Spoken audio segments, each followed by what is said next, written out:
Dipersembahkan oleh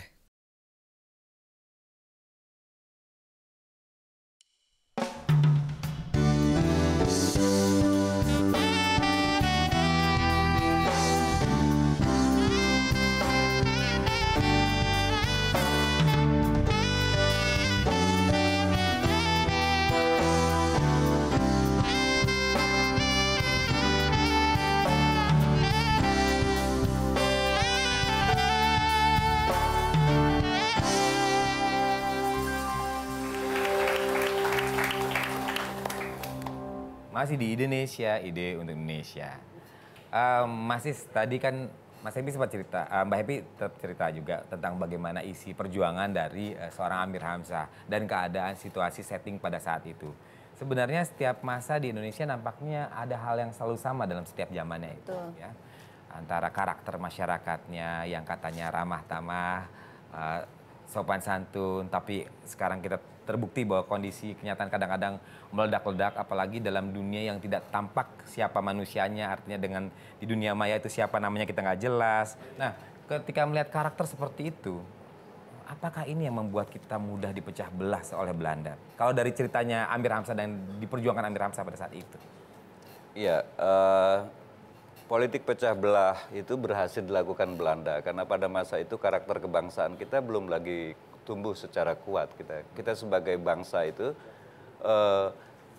apa ikatan yang kemudian memautkan kita secara kukuh pada masa itu kan sedang dibangun, baru saja sedang tumbuh. Sehingga situasi seperti itu memang sangat ideal bagi orang-orang yang menghendaki bahwa Indonesia selalu dalam keadaan pecah belah.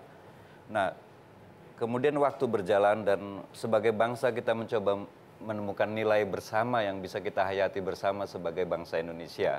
Salah satunya yang mengikat kita adalah bahasa. Tetapi itu dilapis luarnya. Di dalamnya saya kira sebagai sebuah bangsa ada semacam kesamaan nilai di dalam diri setiap bangsa Indonesia bahwa kepercayaan yang sangat kukuh bahwa kita tidak hidup untuk diri sendiri. Ada kebajikan, ada keberanian moral di sana yang kemudian dipelihara oleh bangsa Indonesia. Tetapi lalu ketika atas nama kepentingan-kepentingan politik kemudian bisa menggunakan cara apa saja termasuk political decay atau pembusukan politik yang dalam konteks politik itu memang disahkan dan boleh. Mau tidak mau apa yang tergerus itu adalah rasa percaya di dalam diri setiap orang terhadap kebenaran. Nah, saya kira setiap bangsa Indonesia harus punya keberanian moral untuk mewujudkan kebaikan itu dalam setiap kata dan tindakan. Tentu saja saya berkata seperti ini karena kita semua bukan orang yang sepenuhnya baik. Tetapi ketika kita punya keberanian moral untuk menjadi baik, saya kira akan menjadi lain persoalannya. Wah. Kalau dari Prisya gimana?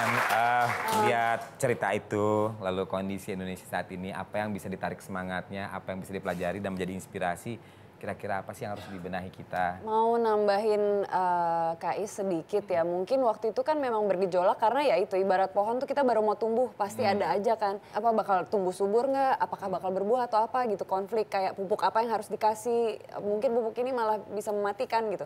Ketika numbuh bagus, ada saatnya yang harus rontok kan. Nah mungkin era-era sekarang ini ada nih yang berguguran, ada yang berjatuhan, ada yang nggak attach lagi sama pohon itu. Tapi kalau kita masih punya akar yang sama dan akarnya masih hidup, saya rasa semua tuh nggak ada chaos kayak gini. Nggak apa-apa lah ada yang gugur, akan ada yang mati, ada yang tumbuh, ada yang mati, ada yang tumbuh. Tapi kalau kita semua punya akar yang sama, akar Indonesia lah yang penting yang dipegang, itu saya rasa perpecahan itu harusnya nggak ada ya gitu. Karena mau apapun, mau siapapun ya hidupnya di tanah Indonesia. Ya dapat uangnya dari tanah Indonesia juga gitu. Jadi berantem-berantem tuh fungsinya apa sih? Uang tanahnya sama. Ini dia yang kita harapkan ya, semangat mencintai Indonesia itu lebih penting dari segalanya. Happy mungkin ini pesan yang akan Happy sampaikan pada para pemirsa sekali lagi. Kenapa harus datang?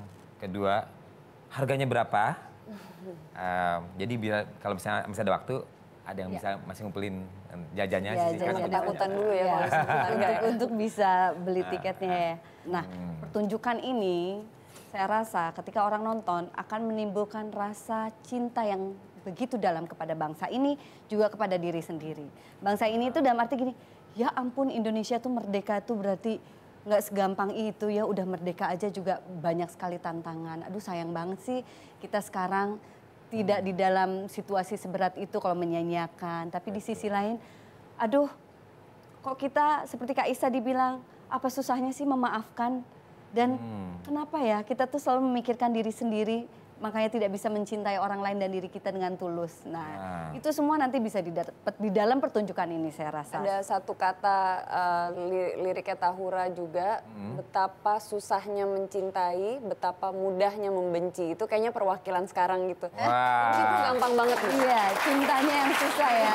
Betapa susahnya mencintai, betapa Mudahnya membenci. Iya. Itu lirik yang luar biasa. Kalau Boleh jadi kasih lagu. melodi kayaknya. Langsung jadi.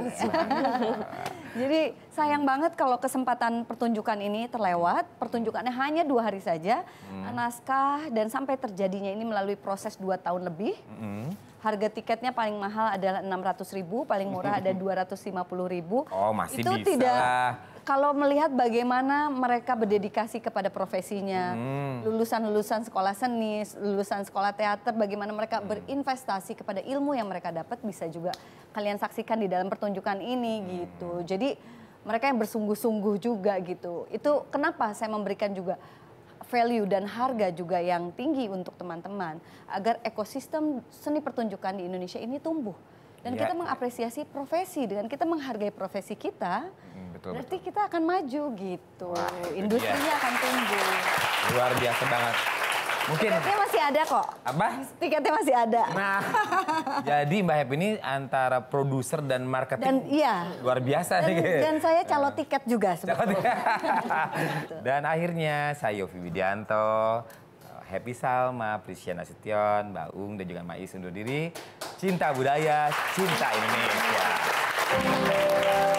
Terima kasih.